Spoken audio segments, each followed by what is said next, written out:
Oke, Assalamualaikum warahmatullahi wabarakatuh. Hey sob, apa kabar semuanya? Balik lagi dengan Fitri. Let's talk about something more serious.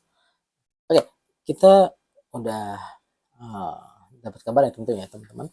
Ya, sebelum kita bahas ya, kita akan ucapkan innalillahi wa inna ilaihi raji'un.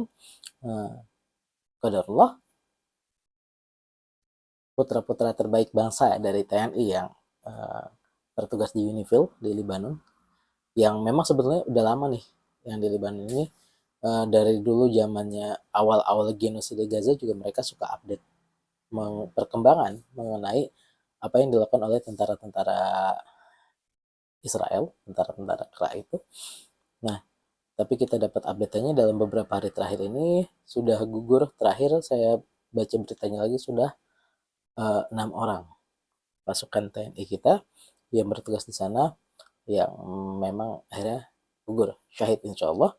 Nah, dan saya juga sempat dapat satu video yang direkam oleh saudara-saudara kita pasukan TNI di sana yang menggambarkan apa yang dilakukan oleh tentara-tentara IDF ini yang masuk dan merangsek apa ya ke markas Unifil di sana.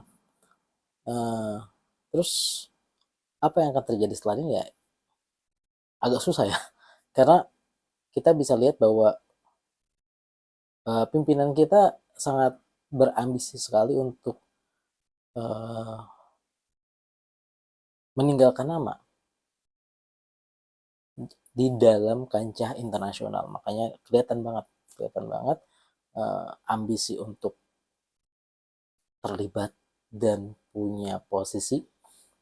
Kenapa akhirnya mendekat ke Trump yang uh, problematik ya. Trump di negaranya sendiri problematik, tapi akhirnya kita mendekat ke sana. Benar, kita mendekat ke sana, uh, ya walaupun harus dikerjain berkali-kali, nggak problem lah. Yang penting kan bisa meninggalkan nama, ini pertaruhan besar untuk dia. Ya, kita sih doain aja mudah-mudahan nanti dia sadar gitu ya. Kondisinya tidak tidak seasik itu gitu. Tetap berada di BOP, untuk uh, tetap, ya udah nggak make sense, udah nggak relevan lagi ketika kita berbicara tentang perdamaian dunia. Nah, tapi kita bergabung sama dua entitas, Israel dan Amerika, yang tidak pernah menghendaki perdamaian dunia. Mereka selalu menggunakan perdamaian dunia sebagai satu judul untuk melanggengkan kekuasaan dan kepentingan mereka gitu. Entah di Irak, entah di Iran, entah di Gaza gitu kan. Dan di bagian daerah manapun, Libya dan lain-lain, ya memang mereka akan terus acak-acak. Karena memang ini kepentingan mereka gitu. Kepentingannya, dan ini nggak ada urusan soal kemanusiaan, nggak ada urusan soal apa ya, kebaikan bersama, nggak. Ini soal bisnis, soal keuntungan. Dan dari dulu Amerika itu pinter untuk ngemas ini seakan-akan jadi sesuatu yang baik. Contoh gerakan Green Movement gitu kan, kayak Apple dengan, ya udah kita pakai untuk Green Movement kita nggak kasih charger, kita pakai dus yang lebih kecil, padahal tetap dia jual. Dan Samsung gitu ya, dia jual charger lagi pakai dus yang lain, yang akhirnya jadi nggak green green banget gitu, malah sebetulnya lebih boros dan lain-lain. Tapi itu kan marketing. Nah, inilah yang terjadi. So kalau apa yang bisa kita harapin ya dari pimpinan kita, entah. Kalau saya sendiri, saya sangat-sangat skeptis gitu ya, kecuali mungkin memang nanti beliau dapat hidayah, ya dia nggak akan ngapa-ngapain kecuali ngecam dan teatrikal.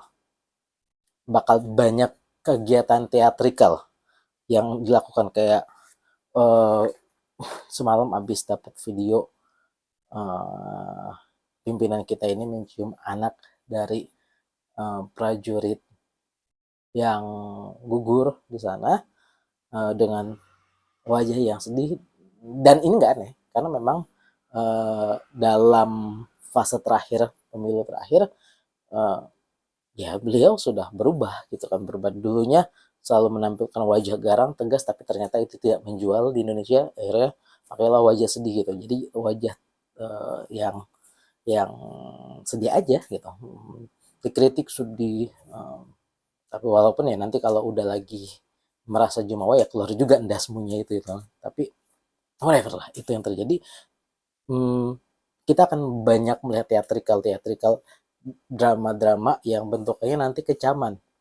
Kecaman kami mengecam, kami ini, kami itu dan segala macam. Tapi percaya deh, kemungkinan besar terjadi gerakan selain ucapan mulut itu kecil. Karena uh, ada kepentingan untuk tetap bersama dengan Amerika dan Israel, dengan Trump, dengan Netanyahu. Kenapa ya memang dari situ gitu. Jadi kita bisa melihat segala macam teatrikalnya, marketingnya, gimmicknya, narasi yang dibangun, tapi kenyataan satu pernyataan bahwa untuk memastikan Palestina bebas itu adalah kita harus memastikan keamanan Israel, itu kan itu ada ucapan yang menggambarkan bahwa uh, dia ada di pihak mana gitu. Karena nggak bisa secara logika akal sehat, nggak bisa kita ketika kita berbicara tentang uh, jadi salah saya ya, secara logika akal sehat itu nggak bisa, tapi secara logika Indonesia itu bisa banget. Karena memang kenyataannya gitu di Indonesia, kalau ada yang begal, terusnya pembegal ini dihajar, tewaslah pembegal, maka yang dibegal jadi tersangka. Ketika ada maling, terusnya malingnya direkam CCTV, terusnya CCTV disebarkan, maka yang merekam CCTV nanti terkena ITE. Karena apa? Karena dia mempermalukan si maling ini, jadi merusak nama baik yang sebenarnya dirusak sama malingnya sendiri sih gitu. Tapi ini ada logika yang normal di Konoha. Jadi ya akhirnya saya bilang gak masuk akal ya. Sebetulnya kalau logika saya ini gak masuk akal, tapi ya ternyata ini masuk akal juga ya. Kalau kita pakai logika Indonesia, ini Indonesia sekali gitu. Jadi apa yang terjadi ya kayak gini lah. Mungkin kita akan menemukan drama-drama lain, sumbangan, nanti santunan untuk keluarganya yang dari TNI dan lain-lain.